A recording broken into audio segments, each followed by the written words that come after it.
தீபாவளி திருநாளை ஆலடிப்பட்டியான் ஸ்வீட்டோடு கொண்டாடுங்கள். சென்னையின் மோஸ்ட் லவ் பிராண்டுடன் உங்கள் தீபாவளி தித்திக்கட்டும். போக்குவரத்து கழகம் என்பது எவ்வளவு சிரமத்திற்கிடையே நஷ்டத்திற்கிடையே இயக்கப்படுகிறது என்பதை அவர் அறிவார். மாண்புமிகு முதலமைச்சர் அவர்கள் இவ்வளவு சிரமத்திற்கிடையே இந்த துறை இருந்தாலும் புதிய பேருந்துகள் வாங்குவதற்கு நிதி ஒதுக்கி இப்போது புதிய பேருந்துகள் வந்து கொண்டிருக்கிறது.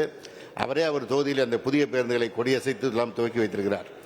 இந்த பணிமனைகளை பொறுத்தவரை எல்லா பணிகளுக்கும் இப்பொழுது பேரவையின் அனுமதியுடன் வினாக்கள் விடைகள் நேரம் நீட்டிக்கப்படுகிறது. நிதி ஒதுக்குவது இயலாது என்றாலும் ஒரு குறிப்பிட்ட பணிமனைகளுக்கு மாண்புமிகு முதலமைச்சர் அவர்கள் இப்போது சீர் செய்வதற்கான நிதியை ஒதுக்கியிருக்கிறார்கள்.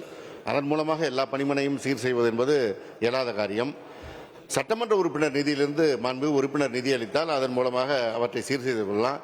இங்கே நம்முடைய மருத்துவத்துறை அமைச்சர் மாண்புமிகு அண்ணன் மாசெல்லாம் அவர் தொகுதியில் வந்து அவருடைய பணிமனையில் ஓய்வறை கட்டி கொண்டிருக்கிறாரு. பின்னாடி இருந்து பல குரல் வருது.